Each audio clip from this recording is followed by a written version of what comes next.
Okay, there we are live. Both Eleanor and Ted let me know I did not hit the go live button. So now I have hit the go live button. And sorry about that, folks. So once again, I'll go back to my introduction. Welcome to Friday Night Tech Talk. I'm Mobile Geezer.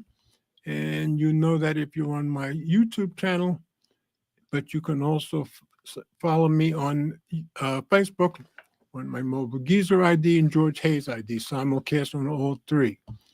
So as I usually say, if you're new here, please type something in the comments and let us know you're here. And I will show you tonight's show notes on my website. So let me share screen. Okay. So if you want to follow the show notes, go to mobilegeezer.wordpress.com, click on today's date, and you'll get just the show notes for tonight's show. So I won't do the preview because I did it before I started the stream. So I'll just start with the first story. And as always, the first story is one I think will be interesting, but not the biggie of the week. That'll be the second story. And Eleanor was in here first half an hour ago. She let me know that I wasn't streaming. Ted let me know. Hopefully, Ted, you'll come in, I hope. And Brian just popped in. So got all three of you here. And sorry I was late. I just totally forgot to hit the go live button. So let's go with the first story. iPhone SE4 latest leaks.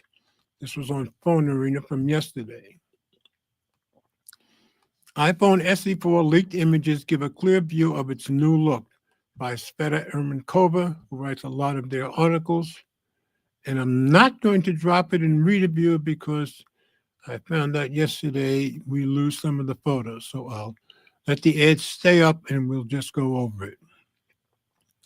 The next generation of Apple's more affordable iPhone is likely set to launch in March, and the buzz around the iPhone SE4 or possibly the iPhone 16e, alternate name, as some have speculated, is growing louder. Now, a fresh leak of dummy units has given us a sneak peek at what's to come. So there's one photo.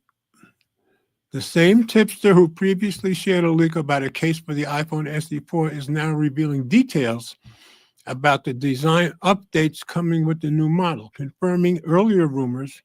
It looks like the iPhone SE4 will feature the iPhone 14's body, so that's what it's going to be based on, though it will sport a single rear camera. The leaked dummy unit showcased the phone in two colors, blue and midnight black, though the final colors may vary when the device officially drops. So there's our front and back look. Okay. The leaked images reveal that the iPhone SE4 will have the ring silent switch on the side, a feature that was completely removed from the flagship iPhone, starting with the iPhone 16. I forgot that because I have the iPhone 15 Pro Max. The back of the device features a single camera alongside a flashlight. If the rumors are correct, it could pack a 48 megapixel sensor, a big leap from the 12 megapixel camera found on its predecessor. The iPhone SE4 is expected to come with a 6.1-inch OLED display, making it the final model in Apple's switch to OLED for its phones. So that was the last one that wasn't OLED. The new budget iPhone, designed after the iPhone 14, is also expected to carry over its battery. If the leaks are accurate, we're looking at a jump from the iPhone SE3's 2018 milliamp to a beefier, that's 2018 milliamp, to a beefier 3279 milliamp battery in the SE4. So nice jump in battery size. Inside, the iPhone SE4 is likely to be powered by the A18 chip, the same one found in the iPhone 16 and 16 Plus. It's also rumored to come with 8 gigabytes of RAM, which would enable Apple Intelligence features to run smoothly. Got to have our Apple Intelligence. Overall, the iPhone SE looks like a significant upgrade over its predecessor, And this latest leak only reinforces this, highlighting just how much it stands apart from the iPhone SE3.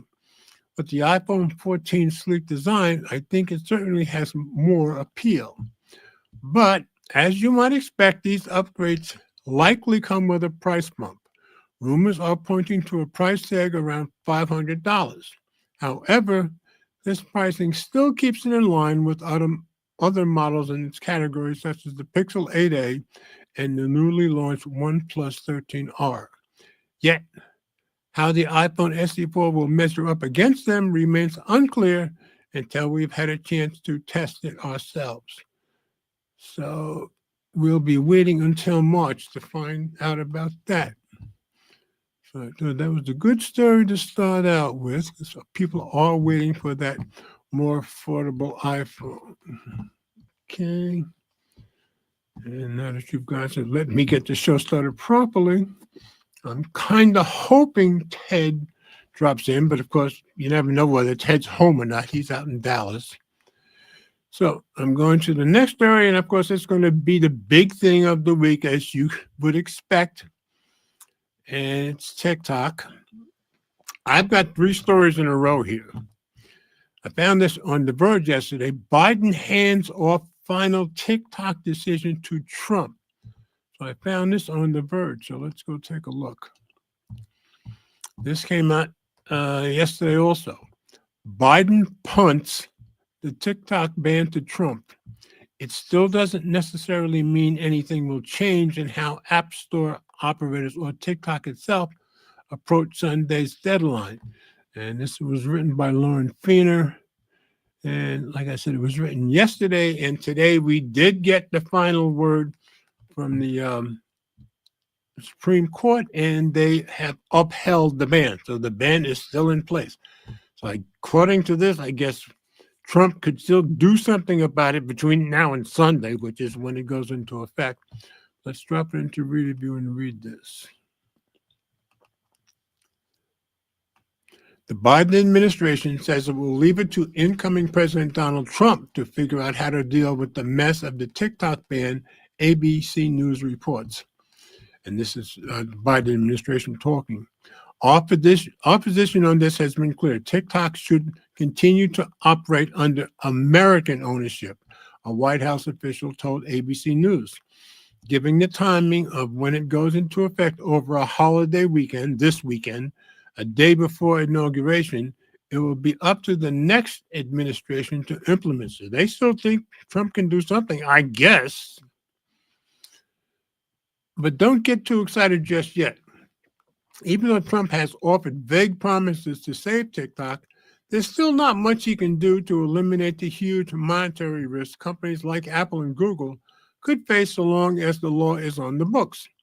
And for that matter, the same goes for Biden. Unless he formally extends the timeline, I didn't know he could at this late date, for a sale of TikTok by Chinese owner ByteDance by up to 90 days before the ban take effect. Now, of course, I only started seeing the rumors today. I guess we all started hearing the rumors that Elon may be interested in buying it, and maybe he's in talks with ByteDance to buy it. But today was the first I heard about it. I think it might be the first anybody heard about it. So there's nothing about that here, but I guess it's still a possibility. The White House statement to ABC does not appear to suggest that Biden plans to take that route, and the Biden administration did not immediately respond to the Verge's request for clarification. But technically, to grant an extension, Biden would need to see progress toward a sale. So if Elon jumps in here, I guess that's still possible. I did give you a story days ago that there was another buyer interested, but I've heard nothing else about that at all. So far, according to multiple reports, ByteDance has been focused on fighting the law rather than exploring potential buyers. Even so, a handful of Democratic lawmakers led by Senator Ed Markey, Massachusetts, who was trying to get Congress to extend the deadline, pleaded in a letter to Biden to use the 90-day extension. So I guess Trump could, but Trump gets inaugurated the day after the ban goes into effect. So Biden, I guess, could do it now. While TikTok itself is not mandated by law to shut down, it may still choose to go dark as it's reportedly planned if it fears that U.S. service providers, including Oracle, might choose not to risk helping it operate or update. TikTok, Oracle, Apple, and Google have not yet said publicly how they plan to handle Sunday's deadline. We also still haven't heard from the Supreme Court, which we have now. They hadn't heard it yet up till today, but today we did get their final word, which seemed poised to uphold the law, and they did, and just said on Thursday that it may announce opinions at 10 a.m. Eastern on Friday, which they did. But since it so far declined to pause it, the ban will at least technically take effect on Sunday, whether or not anyone else chooses to do something about it. So it seems like the last chance is Elon, and who knows? But we've got 2 days. So that's where we are. And of course, that is the big story. Brian says Elon wants to buy all social. Well, yeah, Elon wants to have all social media to himself, and he wants X to do everything for everybody. I did see a video today where 2 guys that seem to have some knowledge are saying that Elon is very close to putting in the banking stuff into X very soon. So yeah, Elon wants his app to do everything. So yeah, he probably does want all social media. So that's story number 1. Now I've got a follow-up story. Probably everybody's heard about this. I said, hello, Red Note, rest in peace, TikTok. I found this one on Tom's Guide, and this one explains everything. Red Note searches explode 4,900% ahead of possible TikTok ban. What you need to know. This was from 2 days ago by Tom Pritchard. What you need to know about the hottest new TikTok alternative. This one I can put in reader view. And this is hilarious. Update. The TikTok ban seems more and more likely, and Red Note, and I cannot pronounce that Chinese name, has exploded in popularity as Americans seek alternatives. In recent days, searches for the app exploded 4,900%. It's become the top free app on the iOS App Store and second on the Play Store. According to QRFY, the state of Washington has searched for Red Note the most, while Lafayette, Indiana, tops for metro areas. My guess is you're probably going to find a lot of TikTok business people in both of those. That's my guess. With the TikTok ban looming and the prospect of losing access to everyone's favorite Chinese social network in the U.S., users have started migrating to other platforms. Specifically, a lot of people seem to have been switching to Chinese social network Red Note, which is like, I guess, the Chinese version of TikTok, causing it to skyrocket to the top of the App Store charts. Only problem is you need to speak Mandarin to get to that. Odds are you've never heard of Red Note, and that's not surprising. The TikTok competitor has over 300 million monthly users and functions like a hybrid version of TikTok and Instagram. The only problem is it's built for users that speak Mandarin rather than English, which means the self-proclaimed TikTok refugees are going to have to start learning Mandarin if they want to take full advantage of what Red Note has to offer. And the next story, we're going to be talking about that. Interestingly, I was watching Candace Owens yesterday and on her broadcast, and she already was on Red Note, and she said she hadn't made her first post yet because she hadn't figured out how to do it in Mandarin. So this is a real thing, I gather. The good news is that Red Note seems to have welcomed those new users. Yeah, I guess there are thousands of people welcoming all these Americans that are coming over. And according to the BBC, there are 63,000 posts covering the TikTok refugee topic. That would be mostly us Americans running over there.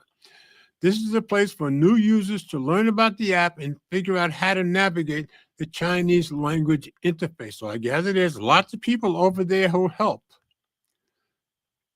I haven't even taken a look at it yet. At the time of writing, TikTok is still operating as normal, and I probably won't, by the way. But having just failed to convince the Supreme Court that it should be allowed to continue its U.S. operations, TikTok is still on track to be banned in the U.S. The only way to prevent this would be for parent company ByteDance to sell TikTok, and there have been rumors that officials, here we go, have met to discuss selling the service to Elon Musk, though TikTok has denied this. Well, I gather those rumors are getting stronger and stronger. What's happening to TikTok? But assuming the service isn't sold to a different entity, TikTok has confirmed it intends to go dark on January 19th. Using TikTok will not be illegal, but it'll be incredibly difficult to carry on using the service, especially since it'll be pulled from app stores. According to NPR, U.S. users that try to access TikTok will see a pop-up informing them that the service is no longer available in the country. So I guess we'll find out. Officials have also said that anyone still able to access the service may find that it will be buggy, operate slowly, or crash often. In other words, it won't be the same TikTok you're able to use today, hence the migration to the best TikTok alternatives like RedNote. Now, I'm going to guess that Trump will try to do something about this as soon as he gets in, but still, he'll be a day behind the ban. Brian says, but we all know monopolies up there. Okay, talking about Elon. That's true. Okay. BBC News notes that RedNote has faced some of the same criticisms as TikTok. That was my first thought. It's still a Chinese app with reports of censorship. Taiwanese officials have also been banned from using RedNote over alleged security risks associated with using Chinese software. But that doesn't seem to be deterring plenty of people from making the switch anyway. These people, I guess, are desperate to keep some form of TikTok. It's just crazy and a little bit funny that users would rather switch to a TikTok alternative that's only available in Mandarin instead of using the English language options that are available. Sorry, Reels, you're just going to have to sit in the corner quietly with Threads and whatever is still left of Google+. I don't think there's anything left of Google+. So that's where we are. And the ban has been upheld by the Supreme Court. So I've got one more follow-up story that I also found yesterday. Duolingo benefits as users desperate to learn Mandarin. Found this story on CNBC. Duolingo shares climb 7% as users swarm to app to learn Mandarin. And this was written yesterday. Let's see. By CJ Haddad. Let me drop it into Reader View. Yeah, you couldn't make this stuff up on your own. Duolingo shares rose nearly 7% on Thursday following a large spike in users signing up to learn Mandarin in conjunction with the soaring usage of Chinese social media app RedNote, a TikTok rival. I wonder how they're doing, the people who have been working on this. The company confirmed to CNBC that there's been a 216% increase in Mandarin learners using the app compared to a year earlier. For context, Spanish, one of the most popular languages on the app, has seen a 40% increase over the same period, Duolingo said. So 216%. That's a lot. RedNote, or once again, I'm not going to try to pronounce that, as it's known in China, has rocketed to become the #1 free app on the Apple App Store, a position it's held for most of this week. Rounding out the top 5 are TikTok's Lemonade app, U.S. social media upstart Clapper, OpenAI's ChatGPT, and Meta's Threads. Last week, the Supreme Court heard oral arguments in a case involving the future of TikTok in the U.S. and a law that could effectively ban the public app. Well, they went over it today and made their final decision, which is you're still banned. You're still going to be banned. The justices appeared to favor upholding the law, which they did, and the decision could come as soon as Friday, which it did. TikTok is reportedly preparing for a U.S. shutdown on Sunday. RedNote has so far been the top beneficiary of the American user exodus, seeing its U.S. app downloads increase by 20 times over the last week, according to market intelligence firm Sensor Tower. A Duolingo spokesperson told CNBC that the company's marketing team is forward-thinking and already has an active presence on Red, managed by our team in China. Duolingo offers online and mobile courses across 42 languages. According to its website, Duolingo has had 48.8 million Spanish learners. French is the second most popular language on the app at 27.3 million users, while Chinese is eighth at 10.7 million. I bet you that's going to shoot up. Duolingo shares climbed 43% last year, topping the Nasdaq's 29% gain. So those are my three heavy-duty stories. So it looks like Sunday, and unless Elon buys this thing, TikTok is going bye-bye here. But I guess any of us can try it and see if we get their notification that says we will. So that's the heavy stuff for this week. So now I've got something a little more pleasant for me and those of us who are fans of Nothing Phone. Of course, most of you know I had the Nothing Phone 2, and I've been very happy with it. But of course, that's been another budget phone, which is all Nothing has put out as yet. Well, now that's about to change. Nothing Phone 3, I said flagship, coming by the end of this quarter. I found this on Phone Arena. And Ted has not come in, so it looks like it's going to be an early night with just me here. So like I said, Phone Arena published 4 days ago. Leaked internal memo reveals that Nothing's first true flagship phone is coming this quarter by Alan Friedman, who does a lot of their articles. So into reader view.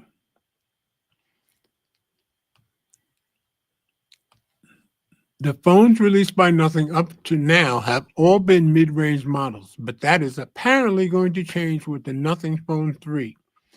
Originally scheduled to be released in 2024, the release of the Nothing Phone 3 was rescheduled to the first quarter of this year by a Nothing founder and CEO Carl Pei.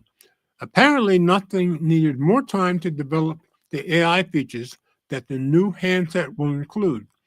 As this is the AI era when it comes to the smartphone industry, such a delay was necessary. I can imagine coming out without AI today would be disastrous. It will still be interesting to see what AI capabilities Nothing offers on the Nothing Phone 3.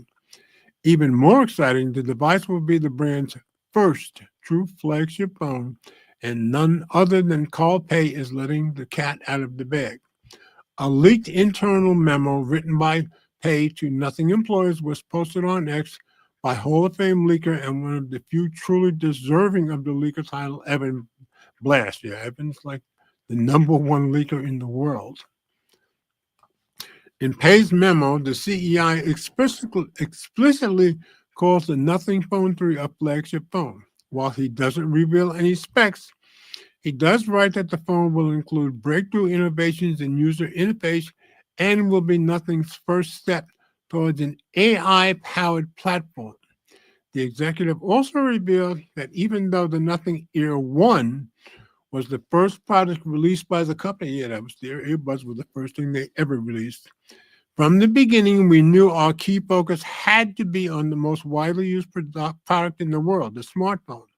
Pei points out that there are more than 4 billion smartphone users worldwide. So here's his memo from January 2nd. Hi, everyone. This was to the employees. Hi, everyone. 2025 will be by far our biggest year yet as we prepare to go full steam ahead. I'm reminded something a VC told me at the end of last year. When we spoke in 2020, we thought you had 95% chance of failing. This industry is too hard. Sorry for not believing in you, but from here on, we will support you however we can. Oh, and VC stands for venture capitalist. So he's going to put some money into him now, he says. The reality is he was right. We always knew it would be tough to succeed in this industry. Many have tried before us and many have failed. From the beginning, we knew our key focus had to be on the most widely used product in the world, the smartphone. With over 4 billion users globally, it's a product that no matter what the future holds, ensures reach and relevance. Building that foundation was crucial. We've now beaten the odds, that's true. And as we enter 2025, last year was pivotal for nothing. It was all about scaling, and we succeeded as a team. Yes, they did. We became the fastest growing brand in the smartphone and audio industries, both smartphone and audio, because their buds have done very well too. Their watch isn't bad either. We've now beaten the odds, although I don't have the watch. We've now beaten the odds, and as we enter 2025, last year was pivotal for nothing.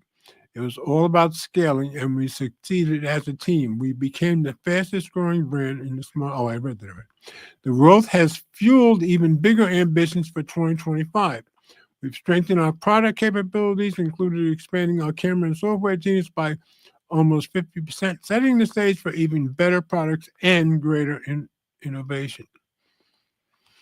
This year will mark the launch of our flagship Nothing Phone 3. It will introduce breakthrough innovations in user interface, taking our first step towards our AI-powered platform. That should be interesting because they're brand new at this. We're aiming at redefining the user experience of personal computing devices, creating technology that knows you, makes your life easier, and is present wherever you are. So in other words, say goodbye to more of your privacy. Technology that enables us to achieve our greatest creative potential.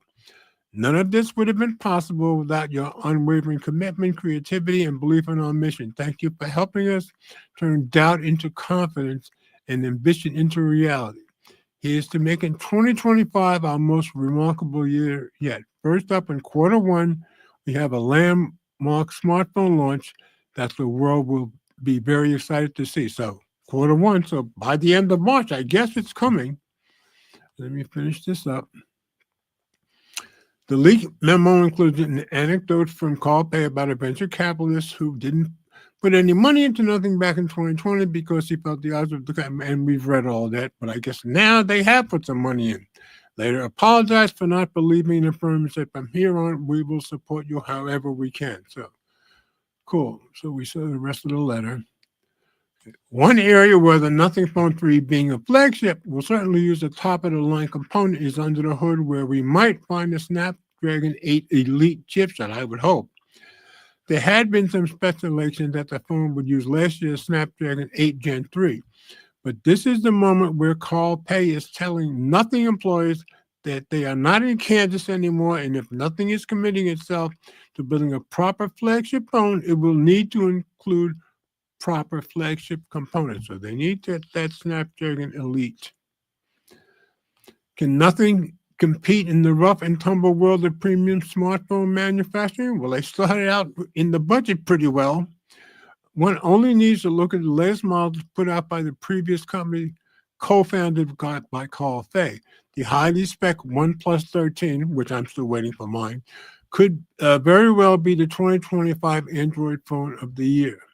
So yeah, he was one of the founders of that company also. So he kind of knows what he's doing.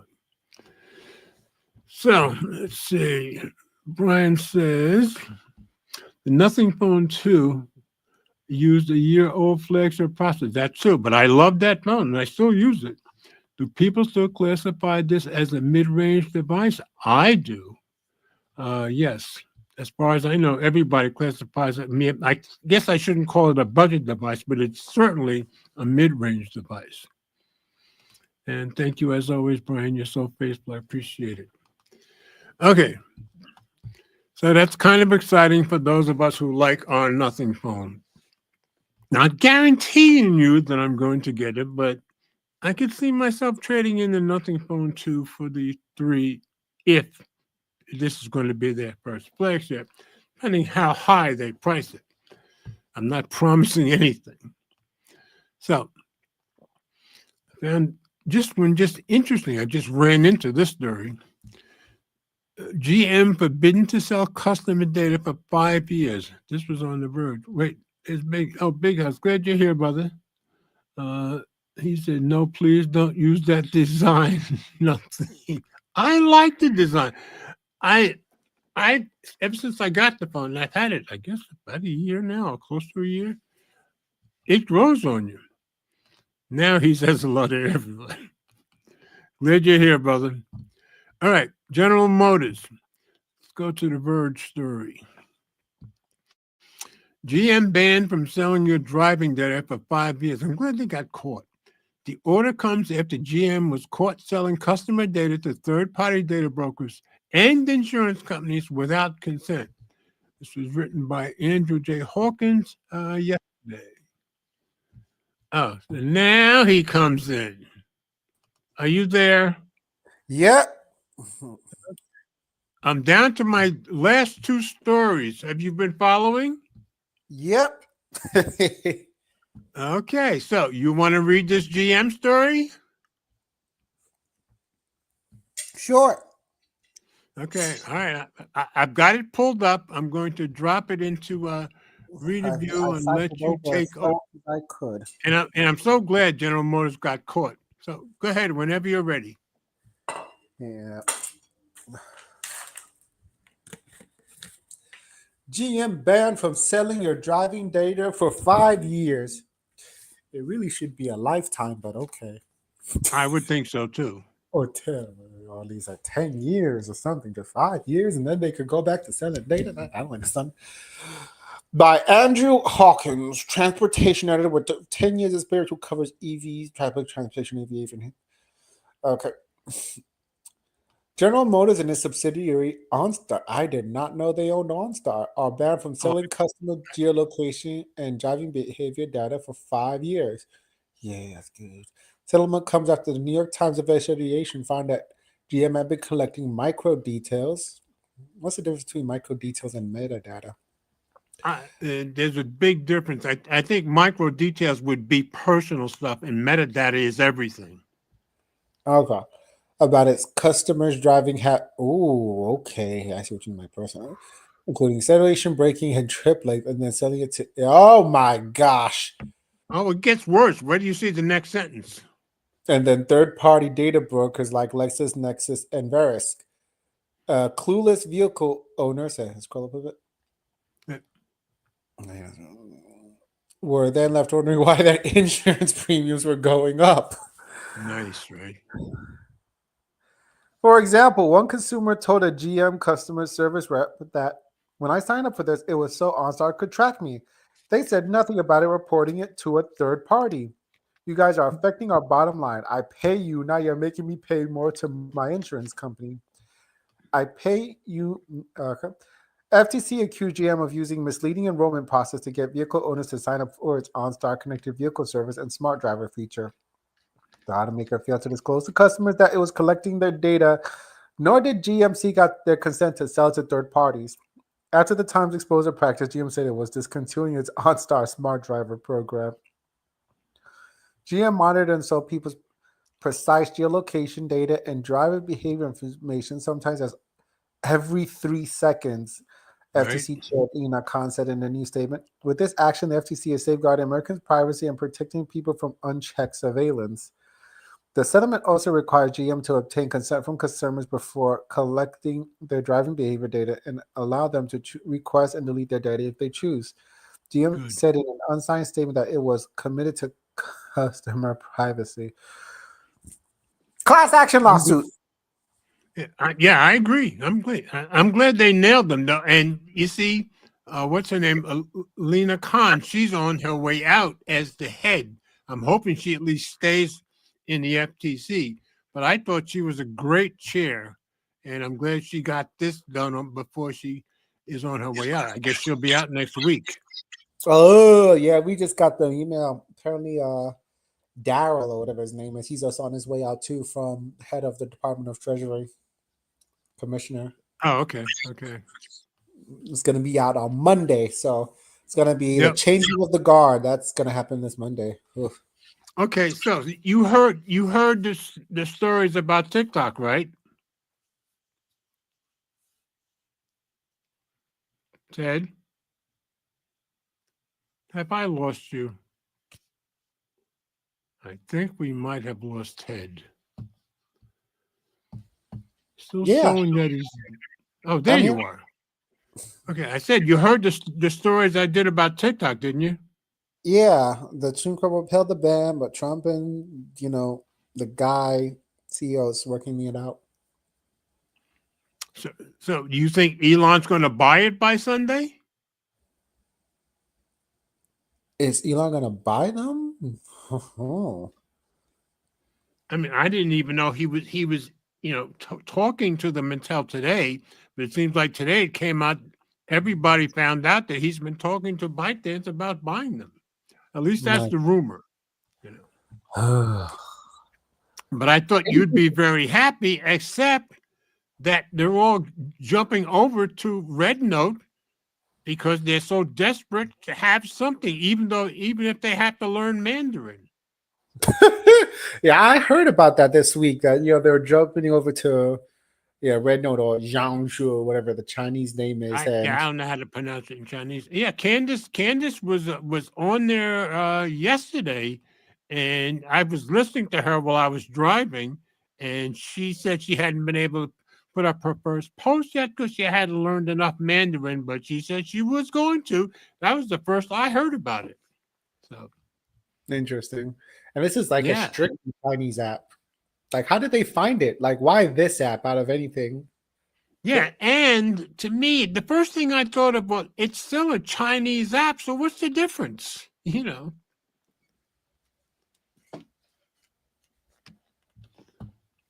I mean, it can still get banned, except this time, Red Note wouldn't really care because they don't care about the U.S. market at all. And that's probably true.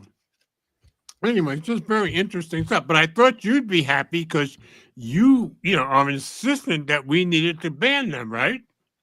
Yeah. I think it Okay. was going to be like a gradual thing, but apparently Trump is trying to, not make it so. Even though Yeah, he was exactly. Yeah, well, Trump is the one who started with the ban talk back in 2020. Now he wants to go the other way. And it may be because of Elon. Who knows? Oh, that would explain the 180. Oh. Yeah, exactly. And like Brian says, Elon wants to buy all social media, and I wouldn't doubt that. So I'm thinking it's still unlikely to happen by Sunday, but I wouldn't be surprised if Trump turned this around sometime next week, and I wouldn't be surprised if Elon was involved in it. But China still has to okay a purchase, right? Yes. And And the are they one I've sending seen this one Elon rumor sending that it to China? Elon has been talking to the Chinese about it. Mm. But I didn't even know about any of that until today because I didn't even catch that at the end of the story that I did earlier yesterday when I was putting it up. So anyway, very interesting stuff. All right, I've got one more story about the pre-ordering the S25. You want to do that or you want me to do it? Yeah, hold on. I've got that on Android Central.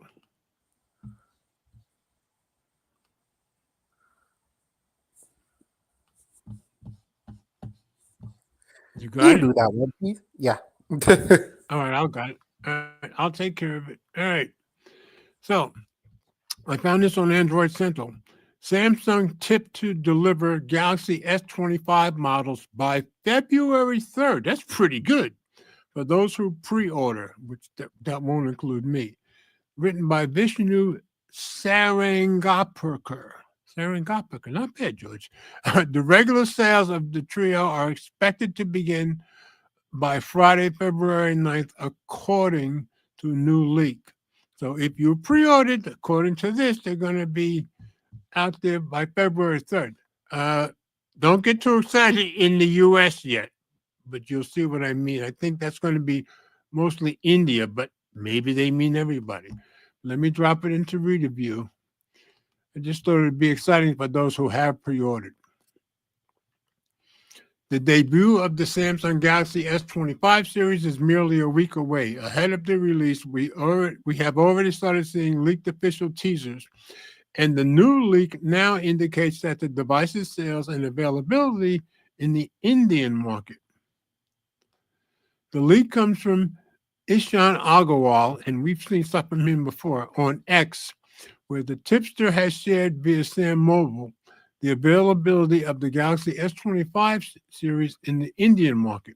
While pre-orders are expected during the January 22 launch, according to Agarwal, devices will be delivered around February 3rd. So that's in India. Will that happen in the United States? I'm not sure, but I thought it was worth reading about. Followed by sales by February 9th. So those are the people who don't pre-order by that time. The tipster has also shared the color variants and storage options that users can expect from the Galaxy S25 series, including the Galaxy S25, 25 Plus, and 25 Ultra. The latter is likely to ship in 256 gigabyte, 512 gigabyte, and 1 terabyte storage variants. As for the colorways, let me drop this out and see if a photo shows up. Sometimes in reader view, you can't see the photos. Let me get back down to there. Yeah, I was right. Okay. As for the colorways, users can expect the S25 Ultra in titanium black, titanium silver blue, titanium pink gold, titanium white silver, titanium jade green, and titanium jet black. These presumably include offline and exclusive online color options. And if you go by me in the past, if you want the exclusive, it's going to take a lot longer for you to get them shipped to you. On the other hand, the standard Galaxy S25 and S25 Plus are expected to be seen in silver shadow, pink gold, coral red, mint, navy, icy blue, and blue black. So I would suspect if you're ordering directly, those are going to be the ones that come first, and the other ones will take longer. All these handsets will likely stick to 256 gigabyte and 512 gigabyte storage options. Okay, now I can go back, I think. Yeah, now I can go back to reader view because no more photos to grab. Okay.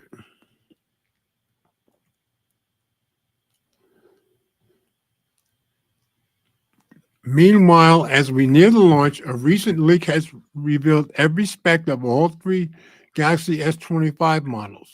Another recent tip has showed us every possible color variant of the 25, 25 Plus, and 25 Ultra via official-looking renders. If you're interested in more about what to expect from the launch, here's our Galaxy S25 guide. Per the latest leak from Agarwal, the availability and sale timeframe of the Galaxy S25 Trio appears pretty conventional. That means that apart from the pre-orders, users can expect the devices in hand 2 weeks from the launch date. So if you are anxious for it, I would get the pre-order in. Samsung has already started reservations of the Galaxy S25 series through the company website. Yeah, I reserved one too, although I probably won't be buying it. And Shop Samsung app, wherein it offers users a $50 Samsung credit for users who reserve ahead of the launch. And I'm like most people, I'll do a reserve because it doesn't cost me anything, whether or not I'm intending to buy it. But so maybe that will apply to the U.S. also. I'm not sure, but I just thought it was interesting. But people who did pre-order, notice we're not getting Grace with the face of Ted again, but thank God at least he shows up. Yeah, I cycled hard and fast to get here. Oh, so you were out when I first started? Yeah. Okay, so we're Did you very forget your grateful life that again? you came in, and so we got you a little bit of extra exercise. It sounds like. Yeah, a little bit. Okay, good. So, anything exciting happening this week? This week was the Texas Gear Festival. Now, what is that? It's like it's held by this company, the Texas Gear. Texas Gear. They basically Okay, pretty much just sell like production grade equipment. So okay, for this festival, they just have a bunch of vendors come and promote their wares for okay, to make things fun for broadcasting, okay. cinematographers, Oh, studios. perfect for you. Yeah, it's fun for me. So Yeah, Fujifilm is also there too, and I usually come. It's my second time going. Usually Fujifilm comes, and it's also for free, and it's also catered nicely. And Fujifilm is okay, also there. And this time, I was able to talk with Fujifilm, and they helped me set up my camera. So I think I'll take it okay. out to use it more often. Well, I remembered you were a Fuji fan, so that's good. You know. Yeah, and now that I know this camera, the big camera that I haven't been using a lot better. Uh huh. Hopefully, I can start getting my money's worth with it. That's good. That's very good then. Mhm. Well, And then, well worth you going. yep. And then also, yeah, Small Rig was there, and I think they might have been my favorite booth, honestly. Like, Oh, Small Rig, good. because Very good. see all the things that they do, like all the Uh huh. smartphone accessories and lighting equipment that they make. That's just so Okay. nice, cool. I think like Sound, I'm, sounds like you'll be buying more Fujifilm stuff. yeah, but cameras are more expensive. Small Rig Yeah. though, like you can never go wrong with more lights. Yeah. But I'm glad you talked to him, and we'll get a little more functionality out of yours. You know. Yeah, yeah, it was just this Oh, this phone. I got a comment from Big House about the 25. I just got the S24 Ultra last October. I'm still enjoying it, so the S25 series is a no go for me. So he's like me, even though I don't even have a. I still have the S21. That's the only Samsung phone I've gotten. So I keep thinking I should get one, but I just don't want to spend that money again, especially since I'm still waiting for the OnePlus 13 to show up. But we'll Mhm. see what happens. So what else is new with you? Anything? Otherwise, that's it. That was a very eventful day. Okay, very good. Well, we're I, glad you took the time. You took the time and put out the extra energy to come and get in on part of the show. It's always a better show with you in it, that's for sure. let me see. Let me check my thing. Yeah, I got here. Yeah, Brian is saying, I mean, what is the S25 supposed to do over the S24? I think it's a very minimal upgrade, if at all. The cameras, I was just watching somebody's video a little while ago, and they were complaining that the cameras is pretty much the same cameras from last year from the S24. So I don't personally, I think if you have the S24, it's just not even worth it. So that's just my opinion. Oh, and I think they're going to be the Ultra is going to be even more expensive. So what's it going to be up to $1,300? I think. Big House says the OnePlus 13 is nice, especially the battery, 6,000 milliamp. Yep, everybody seems to be indicating that thing will last either 2 or 3 days. I haven't seen anybody that thinks it'll, you know, one guy said I can't kill it in 2 days. So the battery is like the biggest thing. I was Mm. just watching. Who was I watching? What's his name from Baltimore? He was saying that was one of the things that impressed him. The big battery. The big battery, yeah. So yeah, I'm very excited for it. But our postal service, this will be the third time that they told me something was going to be delivered, and then they changed it to, oh, it's going to be late. Now, originally, it was going to land on, BG Tech Life. Thank you, Big. I was watching BG Tech Life just before I went on today, and he's very pleased with the battery life. So, what was I saying? I'm old. BG Tech Life. Oh yeah, UPS or somebody just delivering something. Oh yeah, the Postal Service. This is the third time they've done this to me. It was supposed to be first. It was going to be early this week. Yeah, I think the 14th. Yeah, and then and remember, I ordered day one, but there were so many orders. All of a sudden, it pushed all the way out to the 22nd. So I said, okay, it is what it is. And then the Postal Service, I started tracking it after they shipped it, and the Postal Service said it was going to be delivered by yesterday. And what happens on OnePlus's US website, it shows it being delivered yesterday. So I called them. I said, it has not been delivered, and the tracking number you guys gave me is still showing it sitting in Nashville. And they've done this before. It's always in Nashville for me. And that's 2.5 hours from Chattanooga. So she did some checking. She checked with her bosses, and she said, well, the information we got about it being delivered is the wrong information. So believe the Postal Service's tracking. So I will probably get it on the 22nd. That's what it sounds like, which would be next Wednesday. Yeah, that's right, the day of the Samsung event. So I'm still waiting. I'm still excited. But this is the third time that the 2 hours away, but you got to wait a few more days, huh? Yeah, and it's been sitting there for 2.5 days now. It's been sitting there since early Tuesday morning, and when I say early, I mean 1:30 in the morning early. So it's just been sitting in Nashville all those days. But they've done this to me before. So, and whenever they say it's going to be late, you can guarantee it's going to be late. But the girl I spoke to at OnePlus, her bosses pretty much figured, okay, it's going to be the original date. So they're pretty sure it'll be here on the 22nd. So, okay, I'll accept that. But I have to ship out my old trade-in phone, which is only a Nord N30, so it's not much. I got to ship that out by the 28th, but I'm not even going to do a comparison because that would be comparing a flagship with one of their cheapest phones, which I'm not going to do. Yeah, actually, anyway, I would like that. See, show people what they're paying a little more gets them. Well, keep in mind, it's paying a little more. Plus, the Nord is a 2-year-old phone. But yeah, I mean, if you think I should, I'll do a comparison. Oh, wait, yeah, it's a 2-year-old. Big House says the same thing happened to me with the Pixel 9 Pro XL. Hurry up and wait. Yeah, I can't even remember. My Pixel 9 Pro came right on time, which is one of the phones I have today. Oh, it's funny, we're talking.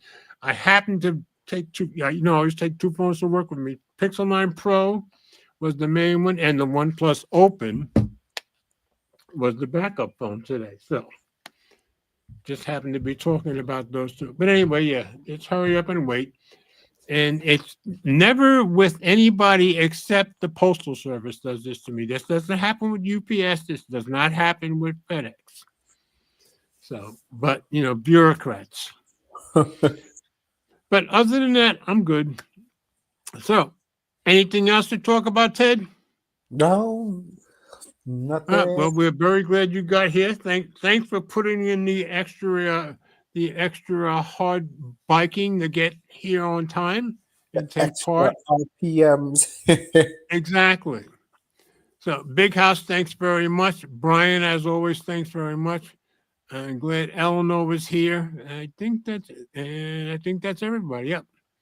So at least now, folks, you guys know you're important enough that Ted's going to hurry home just to be with us. So that should make you guys feel good.